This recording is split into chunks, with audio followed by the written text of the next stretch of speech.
আসসালামু আলাইকুম। আজকে আমরা রসায়ন প্রথম পত্রের দ্বিতীয় অধ্যায় গুণগত রসায়ন নিয়ে আলোচনা করব। তো আজকে আমাদের লেকচারের টপিক দেখতে পাচ্ছ কোয়ান্টাম সংখ্যা। তো আমরা এখন যে টপিক নিয়ে আলোচনা করব সেই টপিকটাতে আমরা শিখতে পারবো অরবিট কি, অরবিটাল, নোড এবং নোডাল প্লেন। আর এই অরবিট এবং অরবিটালের মধ্যে কোনো পার্থক্য আছে কিনা আর কি মিল আছে এই বিষয়গুলো আমরা আজকের লেকচারে আলোচনা করব। তো আমরা শুরুতেই পড়ব হচ্ছে অরবিট, অরবিটাল নিয়ে। তো এই দুইটা বিষয় আমরা একসাথে পড়ব। তাহলে এখানে আমরা পড়ব হচ্ছে অরবিট, আর এই পাশে পড়ব হচ্ছে অরবিটাল। আর এখন তোমরা বলতে পারো যে আমরা কোয়ান্টাম সংখ্যা টাইটেল দিয়ে কেন অরবিট আর অরবিটাল পড়তেছি। আসলে কোয়ান্টাম সংখ্যা পড়ার পূর্ব শর্তই এই বিষয়গুলো, যে অরবিট, অরবিটাল, নোড আর নোডাল প্লেন, এইগুলো যদি আমরা বুঝতে পারি তাহলে আমাদের কোয়ান্টাম সংখ্যাতে অনেক হেল্প হবে। তো শুরুতেই আসো আমরা পড়ব অরবিট জিনিসটা আসলে কি। তো আমরা এখানে কি করতেছি, এই দুইটার মধ্যে একসাথে তুলনার মতো করে পড়ে যাব। তো প্রথমে আমাদের পড়তে হবে যে অরবিট জিনিসটা কি হচ্ছে। তো অরবিট হচ্ছে প্রথম কথা যে একটা নিউক্লিয়াসের চারদিকে যে বৃত্তাকার কক্ষপথে ইলেকট্রনটি আবর্তন করতেছে সেটাকে আমরা বলবো অরবিট। তাহলে অরবিটের সংজ্ঞাটা কি হচ্ছে, দেখো, নিউক্লিয়াসের চারদিকে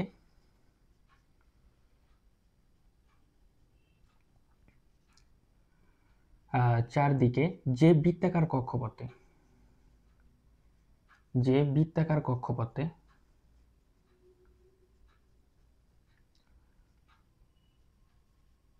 বৃত্তাকার কক্ষপথে ইলেকট্রন সমূহ আবর্তন করে। তাহলে দেখো অরবিটটা কি হচ্ছে, যে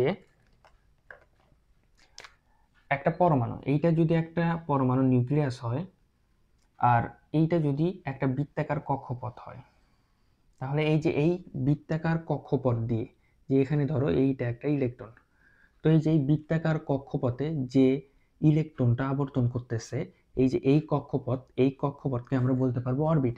তার মানে অরবিটকে সাধারণ কথায় আমরা কি বলতে পারবো, এই জিনিসটা আসলে আমরা যেটা কক্ষপথ বলে থাকি, এই কক্ষপথটাই হলো অরবিট। তাহলে দেখো এই যে এই বৃত্তাকার কক্ষপথে আবর্তন করতেছে। আর অরবিটাল জিনিসটা কি, তো প্রথম যখন আমরা বোর পরমাণু মডেল দেখেছিলাম তখন হচ্ছে সেই বোর পরমাণু মডেলের তথ্যগুলোতে আমরা অরবিট সম্পর্কে ধারণা পাই, কিন্তু অরবিটালের ধারণা আসে যখন হচ্ছে আমাদের তরঙ্গ বলবিদ্যা তরঙ্গ বলবিদ্যা আবিষ্কার হয়। তারপরে আসে আমাদের অরবিটাল ধারণা, যেমন কি হচ্ছে যে একই সাথে ইলেকট্রনের কণা ধর্ম এবং তরঙ্গ ধর্ম ব্যাখ্যায়, কণা ও তরঙ্গ ধর্ম, কণা এবং ইলেকট্রনের কণা এবং তরঙ্গ ধর্মের ব্যাখ্যাগুলো যখন সবার সামনে উপস্থিত হয় তখন আসে অরবিটালটি। তো এখন সবাই বলবে, তাহলে যদি ইলেকট্রন একই সাথে কণা এবং তরঙ্গ ধর্ম হয়, তখন তাহলে তরঙ্গ ধর্মের কারণে তো একটা বৃত্তাকার কক্ষপথে ইলেকট্রন কখনোই আবর্তন করতে পারবে না। কারণ দেখো তরঙ্গ হলে বিষয়টা কি রকম হবে, ধরো এটা যদি একটা নিউক্লিয়াস হয় আর এটা যদি একটা বৃত্তাকার কক্ষপথ হয়, আর ইলেকট্রনের যদি তরঙ্গ ধর্ম বিদ্যমান থাকে, তাহলে তার তরঙ্গ ধর্মের কারণে কি হবে, দেখো যে প্রথমে এইরকম বাইরে যাবে, আবার ভেতরে, আবার বাইরে, আবার ভেতরে, এইরকম হবে। তো যদি এই রকম করে ইলেকট্রনটা ঘোরে, তাহলে সেই ধারণাটা তখন আমরা কি বলবো, তখনই আসলে উদ্ভব হয় হচ্ছে অরবিটাল কথাটা। তো এখানে দেখো অরবিটালের তখন আমরা সংজ্ঞাটা কি দেব। তো দেখো এখানে যে বৃত্তাকার কক্ষপথটা আছে, ঠিক আছে, কিন্তু বৃত্তাকার কক্ষপথের ধরো এই যে এর উপরে কিন্তু ইলেকট্রন পাওয়ার সম্ভাবনাটা কম, কিন্তু দেখো এই যে এই পজিশন, আবার ভাবো এই পজিশন এগুলোতে তো ইলেকট্রন পাওয়ার সম্ভাবনা সব থেকে বেশি, কারণ ইলেকট্রন তো অনেক দ্রুত গতিতে ঘোরে। আর এই যে এইভাবেই ঘুরতেছে, ঠিক আছে, কিন্তু এই যে কক্ষপথের এই স্থানে ইলেকট্রন পাওয়ার সম্ভাবনাটা সব থেকে বেশি। তো এখন যে স্থানে ইলেকট্রন পাওয়ার সম্ভাবনা সব থেকে বেশি সেই স্থানগুলোকে আমরা বলবো অরবিটাল। তাহলে আমরা সংজ্ঞাটা কি দিতে পারি, সংজ্ঞাটা দিতে পারি, দেখো একটি নিউক্লিয়াসের চারদিকে, এটা মুছে দেই, তো কি দেব, যে নিউক্লিয়াসের চারদিকে দেব হচ্ছে নিউক্লিয়াসের চারদিকে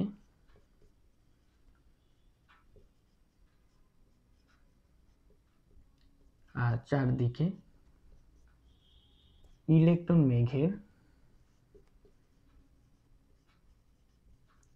উচ্চ ঘনত্ব বিশিষ্ট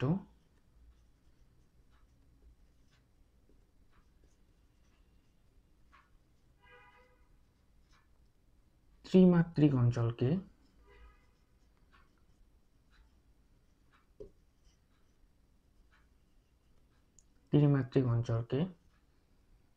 আমরা অরবিটাল বলবো।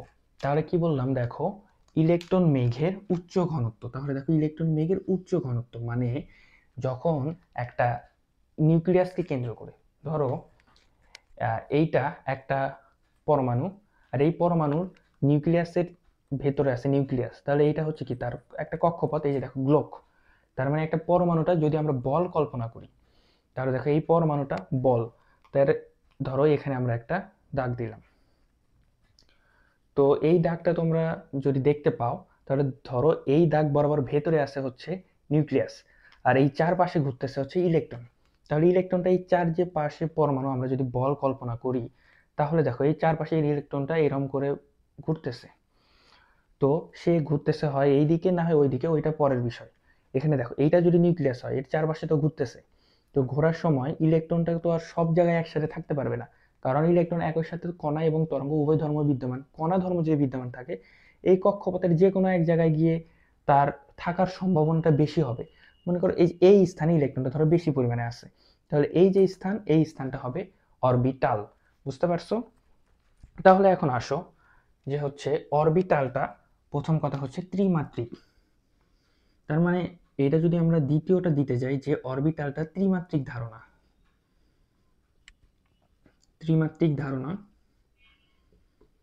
আর অরবিটটা কি হচ্ছে, এটা হচ্ছে দ্বিমাত্রিক ধারণা।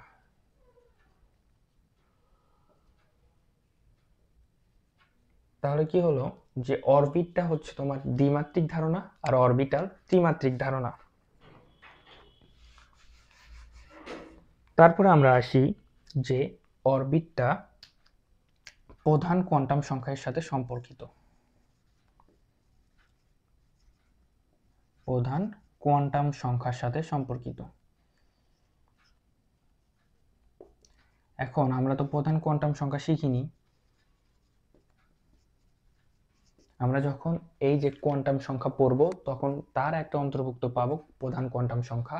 সেই প্রধান কোয়ান্টাম সংখ্যা তখন বিস্তারিত আলোচনা করব। আর অরবিটালটা হচ্ছে সহকারী কোয়ান্টাম সংখ্যা, সহকারী কোয়ান্টাম সংখ্যার সাথে সম্পর্কিত।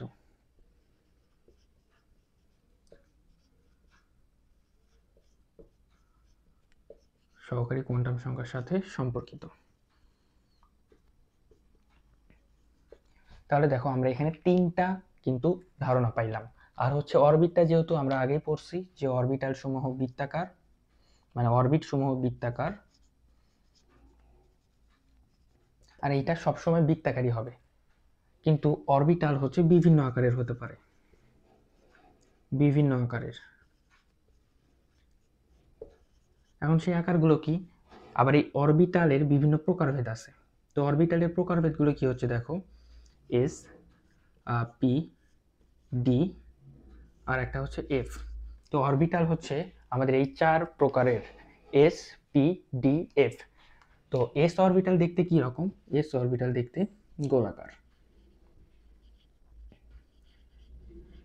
আর পি অরবিটাল দেখতে কি রকম, ডাম্বেল আকৃতির।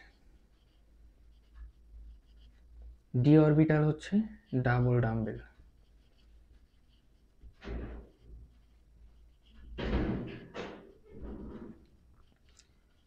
তাহলে এখন দেখো গোলাকার বলতে আমরা কি বোঝাচ্ছি, যে জাস্ট একটা বল। এই যে যখন আমরা এই বল নিয়ে কল্পনা করব, এই বলটা কি গোলাকার, তার মানে এস যে অরবিটালটা বলতেছি, সেই এস অরবিটাল এই সেম গোলাকার একটা জিনিস। পি অরবিটাল হচ্ছে ডাম্বেল আকৃতির। তো ডাম্বেল আকৃতিতে কি রকম হচ্ছে দেখো, এই যে আমরা যখন এই যে ব্যায়াম করার যে ডাম্বেলটা আছে, ডাম্বেলটা কি রকম হয়, এই যে এরকম হয় না, মোটামুটি একদম সেম পি অরবিটালটা এই যে এই ডাম্বেল আকৃতির। আর ডাবল ডাম্বেল কি রকম হবে, তাহলে দেখো এইটা একটা ডাম্বেল, এর সাথে আরো একটা ডাম্বেল থাকবে, তখন ডাবল ডাম্বেল হয়ে যাবে। তো এই গেল আমাদের অরবিট এবং অরবিটালের মধ্যে ধারণা। তারপর এখন আমরা পড়ব নোড এবং নোডাল প্লেন। তো এখন দেখো নোড কি এই জিনিসটা আমাদের আগে বুঝতে হবে। যদি আমরা নোড কি বুঝতে পারি তাহলে আমরা নোডাল প্লেনটা অবলীলায় বুঝতে পারবো। তো এখন দেখো আমাদের নোড, নোড হচ্ছে পরমাণুর নিউক্লিয়াসের যে কক্ষপথটা থাকবে সেই কক্ষপথের যে অঞ্চলে ইলেকট্রন পাওয়ার সম্ভাবনাটা শূন্য হবে। তার মানে কি হলো দেখো, কক্ষপথের যে স্থানে ইলেকট্রন পাওয়ার সম্ভাবনা শূন্য, ইলেকট্রন পাওয়ার সম্ভাবনা শূন্য, তাহলে সেটাই হচ্ছে আমাদের নোড। যেখানেই শূন্য পাবো সেখানেই হচ্ছে নোড। তাহলে দেখো একটা যদি আমরা এস অরবিটাল নিই, এস অরবিটাল যদি আমরা এস অরবিটালটা নিই, তো এস অরবিটাল কি বললাম আমরা, একটা গোলক অর্থাৎ গোলাকার। তো দেখো এইটা যদি নিউক্লিয়াস হয় আর এইটা যদি এস অরবিটালের যে কক্ষপথ সেইটা হয় এস অরবিটাল হয়, তাহলে দেখো এটা তো এই দিকে, তাহলে দেখো এই যে মাঝের কিন্তু এই স্থানটা পুরোপুরি ফাঁকা থেকে গেল, এই যে এই স্থানটা ফাঁকা থেকে গেল, তাহলে এই স্থানে কিন্তু ইলেকট্রন আমরা পাবো না।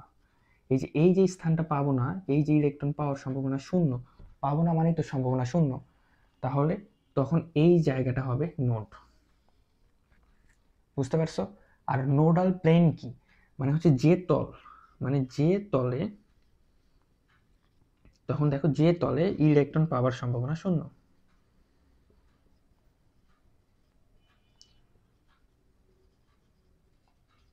সেইটা হচ্ছে তোমার নোডাল প্লেন। তাহলে দেখো কোন তলে, এখন আমরা যদি এইটা একটা গোলক ধরি, তাহলে গোলকের তো ত্রিমাত্রিক বস্তু, এটা তো দ্বিমাত্রিক বড় দেখানো সম্ভব না। তো গোলকের ধরো এই যে এরকম একটা যদি ধরি, এই ওপর দিক দিয়ে এই দিক দিয়ে এই দিক দিয়ে আসে, যে তলে ধরো এরকম একটা গোলক নিলাম, তো গোলকটা এরকম ধরো এই যে ওপরের এই তলে ইলেকট্রন পাওয়ার সম্ভাবনা নেই, তাহলে এই যে ওপরের যে তলটা হবে সেই তলটা হবে নোডাল প্লেন। বুঝতে পারছো? তাহলে যে তলে ইলেকট্রন পাওয়ার সম্ভাবনা শূন্য সেটা হচ্ছে নোডাল প্লেন। তাহলে এই জিনিসটা বুঝতে পারলা তোমরা।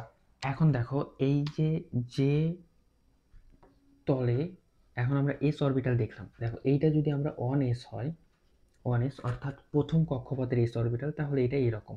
আবার যদি আমরা দ্বিতীয় কক্ষপথের এস অরবিটাল দেখি, তাহলে দেখো দ্বিতীয় অরবিটালের এস অরবিটালটা কি হলো, দেখো এটা হচ্ছে 2s, দ্বিতীয় অরবিটের এস অরবিটাল।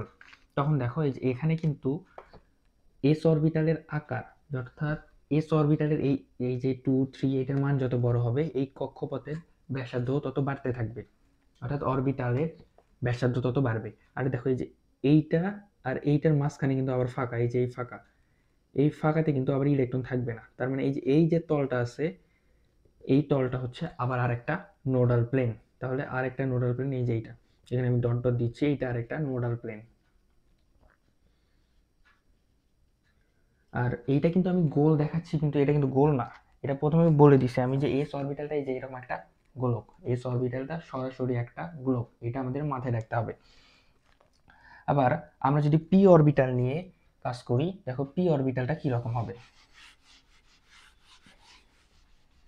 যে পি অরবিটালটা যখন আমরা তৃতীয় অধ্যায় পড়ব তখন এই বিষয় নিয়ে আঁকা কি নিয়ে অনেক করব।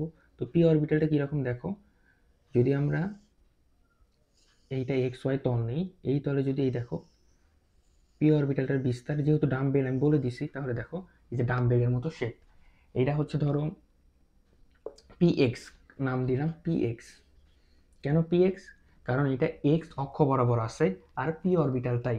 তাহলে দেখো এইটার এই যে এই দিকে যে ইলেকট্রন থাকার সম্ভাবনা বেশি, কিন্তু এই যে এই ওয়াই অক্ষ বরাবর, এটা যদি এক্স অক্ষ হয় এটা তো অবশ্যই ওয়াই অক্ষ, তাহলে দেখো ওয়াই অক্ষ বরাবর কি ইলেকট্রন পাওয়ার সম্ভাবনা, ওয়াই অক্ষ বরাবর ইলেকট্রন পাওয়ার সম্ভাবনা কি হয়ে যাচ্ছে, পাওয়ার সম্ভাবনা হয়ে যাচ্ছে শূন্য।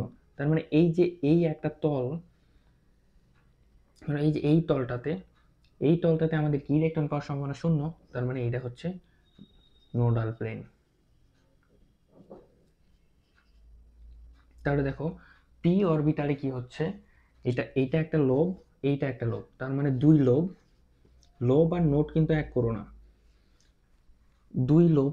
আর হচ্ছে নোডাল প্লেন কয়টি, একটি নোডাল প্লেন।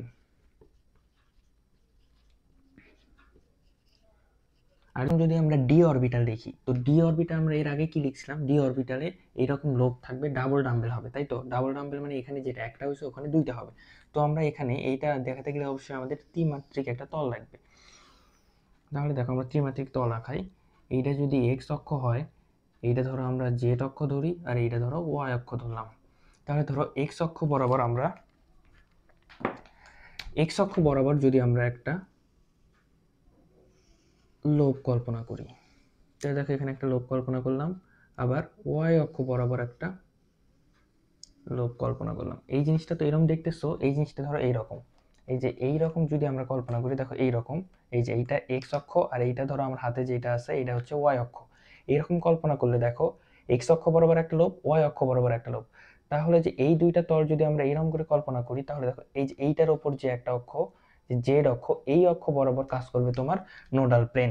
তাহলে দেখো আমরা জেড অক্ষ বরাবর, এই অক্ষ বরাবর কিন্তু কোনো নোড নাই।